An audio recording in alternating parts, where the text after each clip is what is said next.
বসে আছো? বসে না থেকে তাড়াতাড়ি গিয়ে ভোট দাও। তোমরা নিশ্চয়ই জানো AM-এ ভোট শুরু হয়ে গেছে।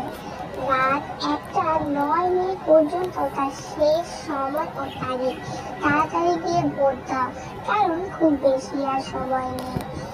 তোমরা ব্রিটিশদেরকে 3টি ক্যাটাগরিতে ভোট দিতে পারবে: artist of the year, song of the summer, আর লাস্ট ওয়ান হচ্ছে বেস্ট K-pop আইডল। তো সময় নষ্ট না করে তাড়াতাড়ি গিয়ে ভোট দাও।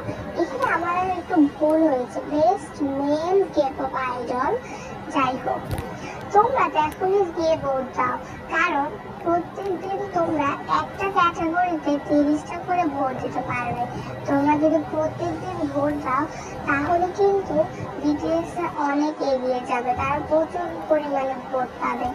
একটা ক্যাটাগরি 30টা। এছাড়াও আমি যা শুনেছি অনেকগুলো গুগল আইডি থেকে 60টা করে ওনাকে ভোট দেওয়া যায়। তোমাদের যতগুলো গুগল জিমেল অ্যাকাউন্ট আছে তোমরা তাড়াতাড়ি গিয়ে ভোট দাও। যদি রিয়েল আর্মি হয়ে থাকো তাহলে BTSদেরকে এক্ষুনি গিয়ে ভোট দাও। তোমাদের কাছে আমার পক্ষ থেকে এই একটাই অনুরোধ, তাড়াতাড়ি গিয়ে ভোট দাও। এবার আমাদেরকে যেভাবেই হোক BTSদেরকে জেতাতেই হবে আর্মি, আর তোমাদেরকে দেখাতেই হবে যে আমাদের কত পাওয়ার, আমাদের আর্মিদের কত পাওয়ার। আমরা চাইলেও অনেক কিছু করতে পারি, তাই তোমরা তাড়াতাড়ি গিয়ে ভোট দাও। 같이 보이지 않아 출근